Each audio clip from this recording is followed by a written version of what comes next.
ಬಹುಶಃ ಬಿಜೆಪಿಯಲ್ಲಿ ಈ ರೀತಿ ಬೆಳವಣಿಗೆ ಎಲ್ಲ ಆಗ್ತಾ ಇದೆ. ಓಕೆ, ವಿಜೇಂದ್ರ ಅವ್ರನ್ನ ಯಾಕೆ ಕೇಳ್ಕೊಂಡ್ ಬರ್ತಾ ಇದಾರೆ ನಮ್ಮ ಗುಸುಗುಸು ಗೋವಿಂದಣ್ಣ ಇದಕ್ಕೆ?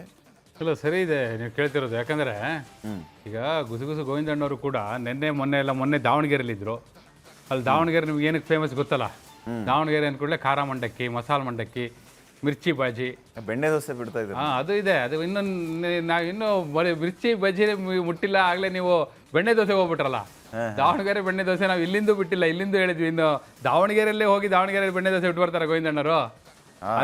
ದಾವಣಗೆರೆ ಅಂದ ತಕ್ಷಣ ಫಸ್ಟ್ ಬೆಣ್ಣೆ ದೋಸೆ ನಮಗೆ ನೆನಪು ಬರೋದು. ನಿಮ್ಗೆ ಹೆಂಗ್ ಖಾರ ಮಂಡಕ್ಕಿ ನೆನಪು ಬಂತು ನಮ್ಗೆ ಗೊತ್ತಿಲ್ಲ ಅಲ್ಲ. ಯಾಕಂದ್ರೆ ನಾವು ಸ್ವಲ್ಪ ಖಾರ ಇಷ್ಟಪಡೋರು, ನೀವು ಸ್ವಲ್ಪ ಬೆಣ್ಣೆ ಇಷ್ಟಪಡೋರು, ಇಷ್ಟೇ ವ್ಯತ್ಯಾಸ. ಯಾರು ನಾವಂದ್ರೆ ನಾವಲ್ಲ, ಗುಸುಗುಸು ಗೋವಿಂದಣ್ಣವರು. ಸೊ ಹಂಗಾಗಿ ಅವ್ರು ಮಿರ್ಚಿ ಬಜ್ಜಿ ಕಡೆ ಹೋಗಿದ್ರು. ಯಾಕಂದ್ರೆ ಯಾಕೆ ಗೊತ್ತಾ ಪಾಟೀಲ್ರೆ, ದೋಸೆ ತಿನ್ನಕ್ ಹೋದ್ರೆ ಸುದ್ದಿ ಸಿಕ್ಕಲ್ಲ. ಈ ಮಿರ್ಚಿ ಬಜ್ಜಿ ಮಂಡಕ್ಕಿ ಒಂದೊಂದೇ ತಿಂತ ಒಂದೊಂದೇ ಸುದ್ದಿ ತೆಗಿತಾ ಹೋಗ್ತಾರೆ ಅವರು. ಆ ಮೂಲಗಳೆಲ್ಲ ಅಲ್ಲೇ ಸಿಗೋದವ್ರಿಗೆ, ಅದಕ್ಕೆ ಅಲ್ಲಿ ಹೋಗ್ತಾರೆ ಅವರು. ಆಯ್ತಾ? ಅಲ್ಲಿ ಹೋದಾಗ ಸಿಕ್ಕಿರೋ ಮೂಲ ಇದು ಏನು ನೋಡಿ. ಈಗ ವಿಜಯೇಂದ್ರ ಅವರು ಅಲ್ಲೆಲ್ಲ ಓಡಾಡ್ತಾ ಇದ್ರು, ಹಾಗಾಗಿ ಅಲ್ಲಿ ಹೋಗಿದ್ರು. ಇವತ್ತೆಲ್ಲಿದ್ದಾರೆ ಗೊತ್ತಾ ಗುಸುಗುಸು ಗೋವಿಂದಣ್ಣವರು? ಇಲ್ಲಿ ಜಗನ್ನಾಥ ಭವನ ಮಲ್ಲೇಶ್ವರಂ ಅಲ್ಲಿದ್ದಾರೆ. ಅಲ್ಲೊಂದು ಮೀಟಿಂಗ್ ನಡೀತಾ ಇದೆ. ಈಗ ಯಾರು ತಗೊಂಡಿರೋದು? ರಾಧಾ ಮೋಹನ್ ದಾಸ್ ಅಗರ್ವಾಲ್ ಅವರು, ರಾಜ್ಯ ಬಿಜೆಪಿ ಉಸ್ತುವಾರಿ ಇದಾರಲ್ಲ, ಅವರೊಂದು ಸಭೆ ತಗೊಂಡಿದ್ದಾರೆ. ಸಭೆ ತಗೊಂಡಿರೋದು ಯಾರ್ಯಾರನ್ನು ಕರೆದಿದ್ದಾರೆ? ರೇಣುಕಾಚಾರ್ಯ ಅವ್ರನ್ನ, ಹಾಗೆ ಸುಧಾಕರ್, SR ವಿಶ್ವನಾಥ್. ಮೊನ್ನೆಲ್ಲ ಕೋರ್ ಕಮಿಟಿಯಲ್ಲಿ ಇವ್ರದ್ದೆಲ್ಲ ವಿಚಾರ ಬಂದಿತ್ತಲ್ಲ, ನಿಮ್ಮ ಗಮನದಲ್ಲಿ ಇದೆ ಅಲ್ವಾ ಪಾಟೀಲ್ರೆ? ಸೊ ಅವ್ರನ್ನೆಲ್ಲ ಇವತ್ತು ಕರೆಸಿದ್ದಾರೆ. ಅದರ ಮುಂದುವರೆದ ಭಾಗ. ಮೊನ್ನೆ ಕೋರ್ ಕಮಿಟಿಯಲ್ಲಿ ಇವ್ರು ಅಗರ್ವಾಲ್ ಅವ್ರು ಇರಲಿಲ್ಲ, ಇವತ್ತು ಬಂದವ್ರು ಮೀಟಿಂಗ್ ತಗೊಂಡಿದ್ದಾರೆ. ಇವರೆಲ್ಲ ಇದಾರಲ್ಲ, ಈಗ ನಾ ಯಾರು ಹೇಳಿದ್ನಲ್ಲ, ಈ ಎಲ್ಲ ನಾಯಕರು ಹೇಗೆ ಅಂದರೆ ಈ ಮಧ್ಯಸ್ಥರದ ನಾಯಕರು ಅಂತ ಹೇಳ್ತಾರಲ್ಲ, ಎರಡನೇ ಸಾಲಿನ ನಾಯಕರು ಅಂತೀವಿ ನಾವು ರಾಜಕಾರಣದಲ್ಲಿ. ಹಾಗೆ ಮತ್ತೆ ಅವರು ಆ ಕ್ಷೇತ್ರಕ್ಕೆ, ಈಗ ಉದಾಹರಣೆಗೆ SR ವಿಶ್ವನಾಥ್ ಮತ್ತು ಚಿಕ್ಕಬಳ್ಳಾಪುರದ ನಮ್ಮ ಸುಧಾಕರ್ ಅವರ ಏನು ಈಗ ನಡೆದಿತ್ತಲ್ಲ ಇಷ್ಟು ದಿನ ಮಾತಿನ ಚಕಮಕಿ, ಅವೆಲ್ಲವೂ ಕೂಡ ಕ್ಷೇತ್ರಕ್ಕೆ ಸೀಮಿತವಾಗಿರೋದು. ಹೌದಾ? ಸೊ ಅದನ್ನು ಅಡ್ರೆಸ್ ಮಾಡಕ್ಕೆ ಬಂದಿದ್ದಾರೆ ಅವರು. ಅವ್ರನ್ನೆಲ್ಲ ಕರೆಸ್ಕೊಂಡು, ನೋಡಪ್ಪ ಹಿಂಗೆಲ್ಲ ಬಹಿರಂಗವಾಗಿ ಮಾತಾಡಬಾರ್ದು, ಬಹಿರಂಗ ಹೇಳಿಕೆಗಳನ್ನ ಕೊಡಬಾರ್ದು, ಪರಸ್ಪರ ನೀವೇ ಕಿತ್ತಾಡಬಾರ್ದು ಅಂತೆಲ್ಲ ಹೇಳ್ತಾ ಇದ್ದಾರೆ. ಹೌದಾ? ಸೊ ಅವ್ರ ಉದ್ದೇಶ ಏನಿದೆ, ಹೆಂಗಿದ್ರು ಈಗ ರಾಜ್ಯದಲ್ಲಿ ಕಾಂಗ್ರೆಸ್ ಏನು ಆಡಳಿತ ಮಾಡ್ತಾ ಇದೆ, ನೆಕ್ಸ್ಟ್ ನಮಗೆ ಆಪರ್ಚುನಿಟಿ ಇದೆ. ಸೊ ನಾವೆಲ್ಲವನ್ನೂ ಕೂಡ ಸ್ಟ್ರೀಮ್ ಲೈನ್ ಮಾಡ್ಕೊಂಡು ಹೋಗ್ಬೇಕು ಅನ್ನೋ ಲೆಕ್ಕಾಚಾರದಲ್ಲಿ ಅವರೆಲ್ಲ ಮಾಡ್ತಿದ್ದಾರೆ ಅನ್ನೋದು ಜಗನ್ನಾಥ ಭವನದ ಮೂಲಗಳ ಮಾಹಿತಿ. ಈಗ ಮತ್ತೆ ನಾವು ವಾಪಸ್ ನಿಮ್ಮನ್ನು ದಾವಣಗೆರೆ ಕರ್ಕೊಂಡು ಹೋಗ್ತೀನಿ, ನಿಮ್ಮನ್ನು ಬೆಣ್ಣೆ ದೋಸೆ ಹೋಟ್ಲಿಗೆ ಕರ್ಕೊಂಡು ಹೋಗ್ತೀನಿ. ಆಯ್ತಾ? ಅಲ್ಲಿ ಗುಸುಗುಸು ಗೋವಿಂದಣ್ಣರಿಗೆ ಗೊತ್ತಾಗಿರೋದು ಏನಂದ್ರೆ, ಅಲ್ಲಿ ವಿಜಯೇಂದ್ರ ಅವ್ರು ಹೋದಾಗ ಅವರೇನೆಲ್ಲ ಮಾತಾಡಿದ್ದಾರೆ? ನಾನು ಮುಖ್ಯಮಂತ್ರಿ ಅಭ್ಯರ್ಥಿ, ಮುಂದಿನ ಮುಖ್ಯಮಂತ್ರಿ ವಿಜಯೇಂದ್ರ ಅನ್ನೋದೇ ನನಗೆ ಸಮಸ್ಯೆ ಆಗ್ತಾ ಇದೆ. ನನ್ನ ಪಕ್ಷದ ನಾಯಕರೇ ನನ್ನ ವಿರುದ್ಧ ಅಪಪ್ರಚಾರ ಮಾಡ್ತಿದ್ದಾರೆ, ಹಿಂಗೆಲ್ಲ ಹೇಳಿದಾರಲ್ಲ. ಅಲ್ಲೇ ಬಿಜೆಪಿಯಲ್ಲಿ ಇನ್ನೊಂದು ರೆಬಲ್ ಟೀಮ್ ಅಂತ ಇದೆಯಲ್ಲ, ಆ ರೆಬಲ್ ಟೀಮ್ ಅವ್ರು ಹೇಳಿರೋದು ಪಾಟೀಲ್ರೆ. ಸೊ ಈಗ ಇವರಿಗೆಲ್ಲ ಬ್ರೇಕ್ ಹಾಕ್ತಾ ಇದ್ದಾರೆ. ಸರಿ, ಅಗರ್ವಾಲ್ ಅವ್ರು ಬಂದು, ಆದರೆ ನಿಜವಾಗಿಯೂ ಬ್ರೇಕ್ ಹಾಕ್ಬೇಕಾಗಿರೋದು ಯಾರಿಗೆ ಅಂತವ್ರು ಪ್ರಶ್ನೆ ಮಾಡ್ತಾ ಇದ್ದಾರೆ. ಯಾರು? ಇವತ್ತು ಯತ್ನಾಳ್ ಅವರು ಮಾತಾಡಿದ್ದಾರೆ, ನೀವು ನೋಡಿರ್ಬೋದು. ಯತ್ನಾಳ್ ಅವರು ಹೇಳ್ತಾರೆ, ಈ ಸಂಧಾನ ಸಮಿತಿ ಅಂತ ಒಂದು ಮಾಡಿದಾರಲ್ಲ ಈಗ, ಇದೆಲ್ಲ ಸಾರ್ಟ್ ಔಟ್ ಮಾಡೋದಕ್ಕೆ ಕೇಳಿದ್ದಾರೆ ರಿಪೋರ್ಟರ್ಸ್. ಹೋಗಿ ನಮ್ಮ ರಿಪೋರ್ಟರ್ಸ್ ಕೇಳಿದ್ದಾರೆ ಅಂತ, ನೀವು ಸಂಧಾನಕ್ಕೆ ಹೋಗ್ತಾ ಇದ್ದೀರಾ ಅಂತೇಳಿ. ಅವ್ರ ಉತ್ತರ ಏನು ಗೊತ್ತಾ? ನಮ್ಮದು ಸಂಧಾನಗಿಂದಾನೆ ಎಲ್ಲ ಏನಿಲ್ಲ, ಯಾರು ಇಷ್ಟೆಲ್ಲ ಸಮಸ್ಯೆಗೆ ಮೂಲ ಕಾರಣ ಆಗಿದಾರೋ ಆ ಕುಟುಂಬ ಹೊರಗೋದ್ರೆ ಮಾತ್ರ ಸಂಧಾನ ಅಂತ ಅವ್ರು ಹೇಳ್ತಾರೆ. ಅಂದ್ರೆ ರೆಬಲ್ ಟೀಮ್ ಯಾವ ಲೆವೆಲ್ಗೆ ಈಗ ಅವರು ಎದ್ದು ನಿಂತಿದ್ದಾರೆ, ಗಟ್ಟಿಯಾಗಿದ್ದಾರೆ ಅನ್ನೋದಕ್ಕೆ ಅವರ ಹೇಳಿಕೆಗಳೇ ಸಾಕ್ಷಿ. ಹೌದಾ? ಅವರು ಮಾತಿಗೆ ಹೆಸರುವಾಸಿಯಾದವರು. ಈಗ ಇಷ್ಟೆಲ್ಲ ನಡೀತಿರೋ ಚರ್ಚೆ ಮಾತಿನ ಬಗ್ಗೆ, ಮಾತು ಕತೆ, ಬಹಿರಂಗ ಮಾತು. ಇವರು ಮಾತಿಗೆ ಫೇಮಸ್ ಆದವರು. ಅವ್ರು ಹೇಳ್ತಿದ್ದಾರೆ, ಯಾರೀಗ ಬಹಿರಂಗವಾಗಿ ಮಾತಾಡ್ತಿದಾರಲ್ಲ ಅವ್ರ ಮೇಲೆ ನೀವು ಕ್ರಮ ತೆಗೆದುಕೊಳ್ಬೇಕು ಅಂತೇಳಿ ಅವ್ರದ್ದು ಒಳಗಿನ ಪಟ್ಟಿದೆಯಲ್ಲ, ಅದು ಒಳನೋಟಕ್ಕೆ ಕಂಡಿದೆ. ಯಾರ ಮೂಲಕ? ನಮ್ಮ ಗೋವಿಂದಣ್ಣವ್ರ ಮೂಲಕ.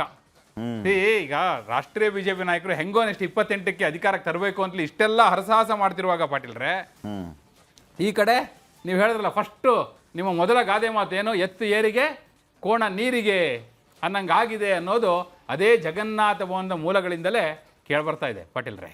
ಹಾಗಿದ್ರೆ ಈಗ ಒಂದು ವಿಚಾರ ಏನಂತಂದ್ರೆ, ಈಗ ಇಲ್ಲಿ ಬಹಿರಂಗ ಹೇಳಿಕೆ ಕೊಡ್ತಾ ಇರೋದು ಬೇರೆ, ಆದ್ರೆ ಬಹಿರಂಗ ಹೇಳಿಕೆ ಕೊಡ್ತಾ ಇರುವಂತಹ ವಿಚಾರ ಏನು? ನೀವು ನಮಗೆ ಬ್ರೇಕ್ ಹಾಕಕ್ ಹೋಗ್ತಿದ್ದೀರಿ, ಆದ್ರೆ ಪ್ರಾಬ್ಲಮ್ ಇರೋದು ಬಿಜೆಪಿಯ ಡ್ರೈವರ್ ಸೀಟಲ್ಲಿ ಕೂತಿರೋರು, ಅವರಿಗೆ ನೀವು ಬ್ರೇಕ್ ಹಾಕಿ ಅಂದ್ರೆ ಬಹುಶಃ ಅವರು ಈಗೇನು ಈ ಮುಖ್ಯಮಂತ್ರಿ ಅನ್ನುವಂಥ ವಿಚಾರವನ್ನ ಪ್ರಸ್ತಾಪ ಮಾಡಿದ್ರಲ್ಲ, ಅದು ಮಾಡಿದ್ ಯಾರು ಏನೋ ನೀವೇ ಹೇಳ್ತಾ ಇದ್ದೀರಿ. ಇದನ್ನ ಹೇಳೋದು ಯಾಕೆ? ಮೊದಲು ಅವ್ರಿಗೆ ಬ್ರೇಕ್ ಹಾಕಿ ಅನ್ನುವಂಥ ಮಾತುಗಳನ್ನ ಹೇಳ್ತಾ ಇರೋದಾ ಇವ್ರ ಉದ್ದೇಶ? ಇನ್ನೂ ಒಂದು ಹೆಜ್ಜೆ ಮುಂದೋಗಿದ್ದಾರೆ ಪಾಟೀಲ್ರೆ ಅವರು. ನಮ್ಮ ಗುಸುಗುಸು ಗೋವಿಂದಣ್ಣವರು ವಿಜಯಪುರದ ಕಡೆ ಹೋಗಿದ್ರು. ಅಲ್ಲಿ ಅವ್ರಿಗೆ ಮೂಲಗಳು ಹೇಳಿದ್ದೇನಪ್ಪ ಅಂದ್ರೆ, ಈ ರೆಬಲ್ ಮೂಲಗಳು ಹೇಳಿದ್ದೇನಪ್ಪ ಅಂದ್ರೆ, ಡ್ರೈವರ್ ಸೀಟರ್ ಕೂತಿದಾರಲ್ಲ ಡ್ರೈವರು, ಅವ್ರು ಬ್ರೇಕ್ ತೆಗೆದು ಮನೇಲಿ ಇಟ್ಬಿಟ್ಟು ಡ್ರೈವ್ ಮಾಡ್ತಾ ಇದ್ದಾರೆ ಅಂತ. ಅವ್ರಿಗೆ ಬ್ರೇಕೇ ಇಲ್ದಂಗೆ ಆಗಿದೆ. ಅವ್ರ ಹತ್ರನೂ ಬ್ರೇಕ್ ಇಲ್ಲ, ಇವ್ರು ಬಂದು ಬ್ರೇಕ್ ಅವ್ರಿಗೆ ಹಾಕೋದು ಇಲ್ಲ, ಹಿಂಗಾಗ್ಬಿಟ್ಟಿದೆ. ಅದಕ್ಕೋಸ್ಕರನೇ ಈಗ ಅವರು ಹೇಳಿಕೆಗಳೆಲ್ಲ ನಾ ಹೇಳಿದ್ನಲ್ಲ, ಏನೇನು ಹೇಳಿಕೆಗಳು ಬರ್ತಾ ಇದೆ ಅಂತಲೇ, ಅದಕ್ಕೂ ಕಾರಣ ಅದೇ ಬ್ರೇಕು. ಅವರಿಗೆ ಬ್ರೇಕ್ ಎಲ್ಲಿ ಬೀಳಬೇಕು ಅನ್ನೋದು ಚೆನ್ನಾಗಿ ಗೊತ್ತಿದೆ. ಹಿಂಗಾಗಿ ಈಗ ರೆಬಲ್ ಟೀಮ್ ಅವರು ಒಂದು ಹೆಜ್ಜೆ ಮುಂದೆ ಹೋಗಿ ಈಗ ಅವ್ರೀಗ ಇವತ್ತು ಕಟ್ಟಿ ತುಂಡು ಮಾಡ್ದಂಗೆ ಹೇಳಬಿಟ್ರಲ್ಲ ಅವರು ಪಾಟೀಲ್ರೆ, ಇನ್ನೇನಿದೆ ಬಾಕಿ. ಯಾವಾಗ ಸಂಧಾನ ಅಂದ್ರೆ ಅವ್ರು ಹೊರಗೆ ಹೋದಾಗ ಅಂತೇಳಿ ನಿನ್ನೆ ರಮೇಶ್ ಜಾರಕಿಹೊಳಿ ಅವ್ರದ್ದು ನಾವು ಸ್ಟೋರಿ ಮಾಡಿದ್ವಿ. ಅವ್ರದ್ದೇನು ಅವ್ರ ಸ್ಟೇಟ್ಮೆಂಟ್ ಏನಿತ್ತು, ಜಾರಕಿಹೊಳಿ ಅವ್ರು ನಿನ್ನೆ ಸ್ಟೋರಿ ಮಾಡಿದ್ವಲ್ಲ ಪಾಟೀಲ್ರೆ, ಅವ್ರು ನಾನು ಮಾತಾಡೋದೇ 2 ತಿಂಗಳ ಮೇಲೆ ಅಂತ. ಹೌದು, ಅಂದ್ರೆ ದಿನಕ್ಕೊಂದು ಹೇಳಿಕೆಗಳು ಬರ್ತಾ ಇದೆ ನೋಡಿ ಅವ್ರದ್ದು ಕೂಡ. ಆ ಕಡೆ ನನ್ನ ವಿರುದ್ಧ ನಮ್ಮವರೇ ಅಪಪ್ರಚಾರ ಮಾಡ್ತಿದ್ದಾರೆ, ನಾನು ಮುಂದಿನ ಮುಖ್ಯಮಂತ್ರಿ ಅನ್ನೋದೇ ನನ್ನವರು ಸಹಿಸ್ತಾ ಇಲ್ಲ, ನಮ್ಮ ಪಕ್ಷದವರೇ ಸಹಿಸ್ತಾ ಇಲ್ಲ ಅಂತ ಅವ್ರ ಸ್ಟೇಟ್ಮೆಂಟ್. ಕರೆಕ್ಟ್. ಬಟ್ ಹೈಕಮಾಂಡ್ ಲೆಕ್ಕಾಚಾರನೇ ಬೇರೆ ಇದೆಲ್ಲ. ಅದೇ ಈಗ ಇವರು ನಾವೇ ಅಧಿಕಾರಕ್ಕೆ ಬರ್ತೀವಿ, ನಮ್ಮದೇ ಪಾರ್ಟಿ ಅಧಿಕಾರಕ್ಕೆ ಬರುತ್ತೆ, ಇವರು ಆಲ್ರೆಡಿ ಈಗ ಹೆಂಗೆ ಅಂತಂದ್ರೆ ನಾವೇ ಮುಖ್ಯಮಂತ್ರಿ ಅನ್ನೋ ಲೆವೆಲ್ ಮಾತಾಡ್ತಿದ್ದಾರೆ. ಹೈಕಮಾಂಡ್ ಹೇಳ್ತಾ ಇರೋದನ್ನು JDS ಬಿಟ್ಟು ಹೋಗಂಗಿಲ್ಲ ನೀವು ಅಂತ. JDS ನ ಸೇರಿಸ್ಕೊಂಡ್ರೆ JDS ನವ್ರು ಸುಮ್ನೆ ಕೂರ್ತಾರ, ಕುಮಾರಸ್ವಾಮಿ ಅವ್ರು ನಾವು ಮುಖ್ಯಮಂತ್ರಿ ಅಂತ ಬರ್ತಾರಪ್ಪ. ಅದು ಆಲ್ರೆಡಿ ಹೇಳೇ ಬಿಟ್ಟಿದಾರಲ್ಲ. ಅಯ್ಯೋ 2-3 ಸಭೆಯಲ್ಲಿ ಬಹಿರಂಗವಾಗಿ ಅದು ಹೇಳಿಕೆ, ಬಹಿರಂಗ ಹೇಳಿಕೆ, ಮುಂದಿನ ಮುಖ್ಯಮಂತ್ರಿ ಕುಮಾರಸ್ವಾಮಿ ಅಲ್ಲಿ ನಿಖಿಲ್ ಕುಮಾರಸ್ವಾಮಿ ಅವರು ಹೇಳ್ಬಿಟ್ರಲ್ಲ, ಇನ್ನೇನು ಓಪನ್ ಸ್ಟೇಟ್ಮೆಂಟ್ ನೀವು ಹೇಳಿದ್ದು. ಈಗ ನೀವು ಹೇಳಿದ್ದು ರೈಟ್. ಏನು ಗೊತ್ತಾ ಪಾಟೀಲ್ರೆ, ಈಗ ಹೈಕಮಾಂಡ್ ತೋರಿಸ್ತಾ ಇರೋ ರೂಟೇ ಒಂದು, ಇದು ಹೋಗ್ತಾ ಇರೋ ರೂಟೇ ಇನ್ನೊಂದು. ಅವ್ರು ತೋರಿಸ್ತಿರೋ ದಾರಿಯಲ್ಲಿ ಇದು ಹೋಗ್ತಾ ಇಲ್ಲ ಬಸ್ಸು ಅನ್ನೋದು ಮಾತ್ರ ಬಹಳ ಸ್ಪಷ್ಟವಾಗಿ ಗೊತ್ತಾಗ್ತದೆ. ಹೆಂಗೆ ಅಂತ ಹೇಳ್ತೀನಿ ಕೇಳಿ. ಈಗ ಅದೇ ಸ್ಟೇಟ್ಮೆಂಟ್ ಅಲ್ಲಿ ಮತ್ತೊಂದು ಸ್ಟೇಟ್ಮೆಂಟ್ ಇದೆ. ಏನು ಗೊತ್ತಾ, ಈಗ ಮುಂದಿನ ಮುಖ್ಯಮಂತ್ರಿ ನಾನು ಅನ್ನೋದೇ ಸಹಿಸ್ತಾ ಇಲ್ಲ ಅನ್ನೋ ಮಾತಿದೆಯಲ್ಲ, ಅದರಲ್ಲೇ ಮುಂದುವರೆದು ಹೇಳ್ತಾರೆ, ಮುಂದೆ ಅಧಿಕಾರಕ್ಕೆ ಬಿಜೆಪಿ ಕಾಂಗ್ರೆಸ್ ಎಷ್ಟು ಹಾಳು ಮಾಡ್ಕೊಂಡ್ಬಿಟ್ಟಿದ್ದಾರೆ ಅಂದ್ರೆ ಅವ್ರು ಹೇಳೋದು. ವಿಜಯೇಂದ್ರ ಅವರ ಸ್ಟೇಟ್ಮೆಂಟ್ ಇದು, ಅಧಿಕೃತ ಹೇಳಿಕೆ. ಎಷ್ಟು ಹಾಳು ಮಾಡ್ಕೊಂಡ್ಬಿಟ್ಟಿದ್ದಾರೆ, ಎಂಥ ಆಡಳಿತ ಕೊಡ್ತಾ ಇದ್ದಾರೆ ಅಂದ್ರೆ 2028ಕ್ಕೆ ಬೇಡ ಅಂದ್ರೂ ನಾವು ಅಧಿಕಾರಕ್ಕೆ ಬರ್ತೀವಿ, ಬಿಜೆಪಿ ಅಧಿಕಾರಕ್ಕೆ ಸ್ವಂತ ಬಲದ ಮೇಲೆ ಬರುತ್ತೆ, ಬಿಜೆಪಿ ಸರ್ಕಾರ ಬರುತ್ತೆ ಅಂತ ಅವ್ರು ಹೇಳ್ತಾರೆ. ಈಗ ನೀವು ಹೇಳಿದ್ರಲ್ಲ ಹೈಕಮಾಂಡ್ ಏನಂತ ಹೇಳಿದೆ, ನಾವು JDS ಜೊತೆನೇ ಹೋಗ್ಬೇಕು, ಸಮನ್ವಯ ಸಾಧಿಸಬೇಕು, ನೀವೆಲ್ಲ ಒಟ್ಟಿಗೆ ಹೋಗ್ಬೇಕು. ಮೊನ್ನೆ ಕೋರ್ ಕಮಿಟಿಯಲ್ಲೂ ಬಂತಲ್ಲ, ಕೋರ್ ಕಮಿಟಿಯಲ್ಲಿ ಕೂತ್ಕೊಂಡು, ಕೋರ್ ಕಮಿಟಿ ಸಭೆಯಲ್ಲೇ ಕೂತ್ಕೊಂಡು ಯಾರಿಗೆ ಫೋನ್ ಮಾಡಿದ್ದು, ಕುಮಾರಸ್ವಾಮಿ ಅವರಿಗೆ. ಸೊ ಅಷ್ಟರ ಮಟ್ಟಿಗೆ ಹೈಕಮಾಂಡ್ ಫರ್ಮ್ ಆಗಿದೆ. ಅದೇ ಹೇಳ್ತಿರೋದು, ಅವ್ರು ತೋರಿಸ್ತಾ ಇರೋ ರೂಟೇ ಒಂದು, ಇಲ್ಲಿ ಬಸ್ಸು ಸಾಕ್ತಾ ಇರೋ ದಾರಿಯೇ ಇನ್ನೊಂದು. ಟ್ರಾಕಿಂಗ್ ತರೋ ಪ್ರಯತ್ನಗಳು ನಡೀತಾ ಇದೆ ಅಂತ ಹೇಳಿ ಜಗನ್ನಾಥ ಭವನದ ಮೂಲಗಳು ಹೇಳ್ತಾ ಇವೆ. ಹಂಗಿದ್ರೆ ಈ ಬಸ್ ಯಾವಾಗ ರೂಟಿಗೆ ಬರುತ್ತೆ ಸರಿಯಾಗಿ ಅಂತ ಹೇಳಿ